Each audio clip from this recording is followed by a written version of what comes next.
அம்பலத்தரசே அருமருந்தே ஆனந்த தேனே அருள் விருந்தே.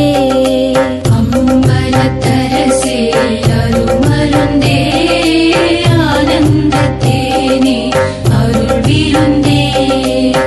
இருந்திட சோதனையாகுமே சொல்றாரு. அதான் சொல்றாரு ஓமனம் சொல்றாரு.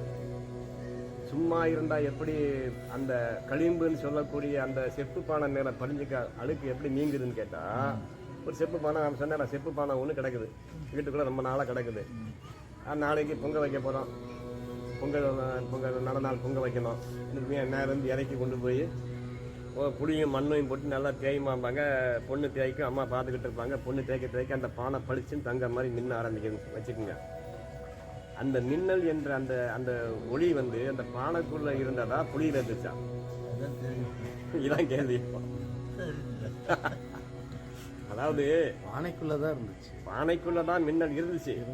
அந்த கழிவு கொண்டு வரும் புளியில இருந்துச்சு சொன்னா, புளியை கொண்டு ஒரு மரப்பலகைகளுக்கு தேய்ச்சா அந்த பலகை மின்னணும். மின்னுமா பலகை? இல்ல இரும்பு மின்னுமா? அப்ப களிம்பு என்பது பானைக்குள்ளதான் இருக்குது. அதை வெளியில கொண்டு வந்தது புளியினுடைய வேலை. ஆனா அந்த புளி கூட நல்லா கழுவுனாதான் அந்த பானை ரொம்ப நேரம் இருக்கும். ரொம்ப நேரம் நல்லா கழுவலைன்னா அது கொஞ்சம் ஒட்டிக்கிட்டு புளி மறுபடியும் அதை விட கரையன்னு ஆக்கிறோம். அப்போ புளிக்கு வந்து அந்த சக்தி கிடையாது. பானைக்குள்ள உள்ள, அதாவது அதே மாதிரிதான் ஒரு மாணவனுடைய அறிவு என்பது, ஒரு வாத்தியார் வந்து ஒரு கிளாஸ்ல ஒரு 50 பசங்களுக்கு பாடம் எடுக்காரு. வாத்தியார் சொல்லி கொடுக்குற பாடம் எல்லா பசங்களுக்கும் ஒரே மாதிரி தான் போய் சேரும்.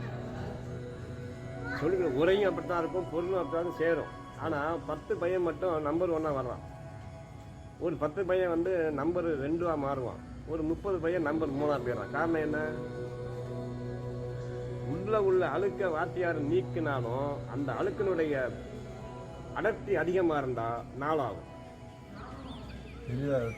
ஒரு ஆசிரியர் என்ன பண்றாருன்னா, பசங்க மனசுல உள்ள கல்வியை வந்து ஊதி வெளியே கொண்டு வருவார். கல்வி இயற்கை இருக்கும், எல்லாருக்குமே இறைவன் கல்வி கொடுத்து விட்டுருப்பாரு. ஆனா அது அழுக்கு பறிஞ்சிருக்கும் உள்ளுக்குள்ள சின்ன வயசா இருக்கும். அதை ஊதி பெருசாக்குறதா ஆத்தியாருடைய வேலை. அதே மாதிரிதான் இறைஞானம் என்பது ஊதி பெருசாக்கிக்கிட்டே வரணும். அப்பதான் அது வந்து மிளிந்து கொண்டே வரும். அதான் அந்த செயல சொன்னாரு. இப்ப என்ன சொல்றாரு இதுல, அறிவுடை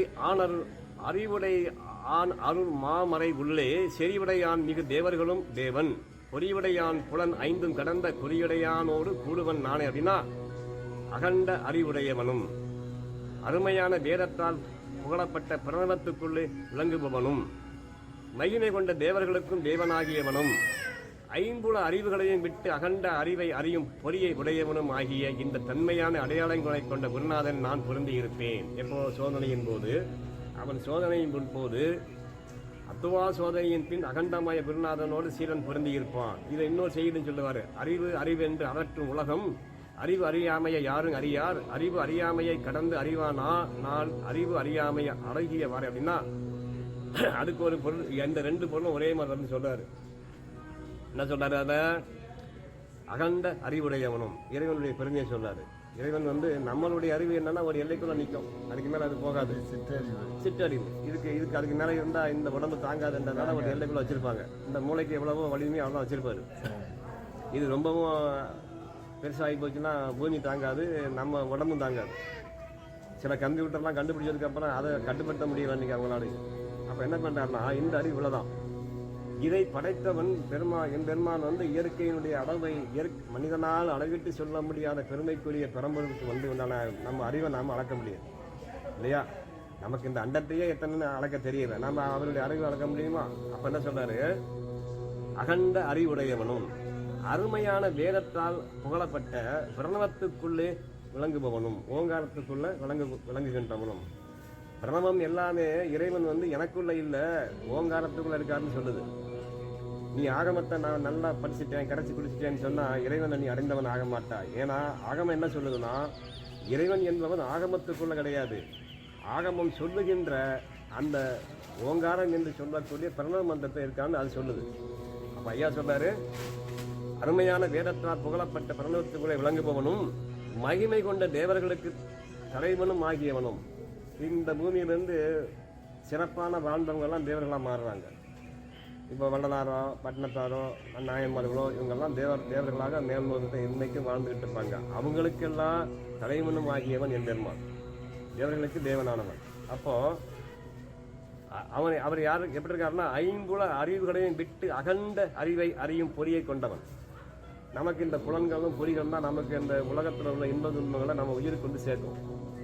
கண், காது, மூக்கு, வாய், செவி என்று சொல்லக்கூடிய இந்த அஞ்சும் தான் வெளியிலிருந்து வரக்கூடிய இன்ப துன்பங்களை நுட்பமான உயிரில் கொண்டு சேர்க்கணும். அப்படின்னா உயிருக்கு அது போய் சேராது. ஞானேந்திரியங்கள் கர்மேந்திரியங்கள் சொல்லி வச்சுருக்காங்க. அது கொஞ்சம் கொஞ்சமாக அணுவாக நரம்போடு கடந்து கொண்டு போகிறதுனால தான் நமக்கு அந்த வேதனையும் இன்பமும் உடம்புல ஏற்றப்படுது. நரம்பு மண்டலத்தோடு சேரணும். ஏன்னா உணர்வு மயமானது உயிர். உணர்வு மயமான உயிருக்கு உணர்வு மூலமாக ஏற்றணுங்கிறக்காகத்தான் அத்தனையும் ரகசியமான நரம்புகளால் அது இயங்கப்படுது. கண்ணுக்குள்ளேருந்து ஒரு ஒளி ஒரு நரம்பு உள்ளே போகுது. அது இன்னமும் கொஞ்சம் சின்ன அருகி சின்ன சின்ன நரம்பாக போய் கண்ணுக்கு வந்து நம்மளுடைய உயிர் வந்து சேர்க்கப்படுது. அப்போ உயிர் என்ன செய்யுது, ஆன்மா வந்து இந்த கண்ணுக்கு வந்து பூமியை பார்க்குது. கண்ணுக்கு எதுவும் கிடையாது, அறிவு கிடையாது. ஆனால் கண்ணை கொண்டு ஆன்மா உலகத்தை பார்க்குது. அதே மாதிரி ஒரு காதும் அப்படித்தான் நுட்பமான நரம்புகளால் உள்ள கொண்டு போவாங்க.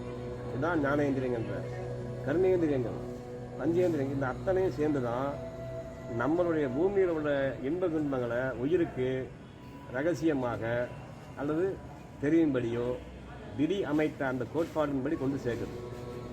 அதை கொண்டு தான் நாம் அந்த பூமியில் வந்து வாழ்ந்துகிட்டு இருக்கிறோம். நல்லது கெட்டது செய்கிறோம். இது புண்ணியமாகவும் பாவமாகவும் மாறும். இதுக்கு ஒரு காலத்துக்கு அப்புறம் புண்ணியம் பாவம்னு அறியக்கூடிய அறிவு வரும்போது அதிலிருந்து நம்ம வெளியே வரக்கூடிய கலையை கற்றுக்கணுங்கிறத ஆகமம். அப்போது இந்த ஆகமப்படி இருக்கக்கூடிய நமது உடம்புக்கு ஆகமம் என்ன சொல்லுதுன்னா, உன்னைய பஞ்சேந்திரியங்கள் தான் உன்னை இயக்கிக்கிட்டு இருக்குது. அதனால் பஞ்சேந்திரந்து முதல்ல வெளியேவான்னு சொல்லுவோம். ஆனால் இந்த அறிவு அத்தனையுமே இல்லாதவன் இறைவன். அதாவது பஞ்சேந்திரிய அறிவு என்பது அவருக்கு கிடையாது, தேவையில்லாது. அவர் ஞானத்தால் இயங்கக்கூடியவர். நமக்கு அந்த தகுதி உண்டு.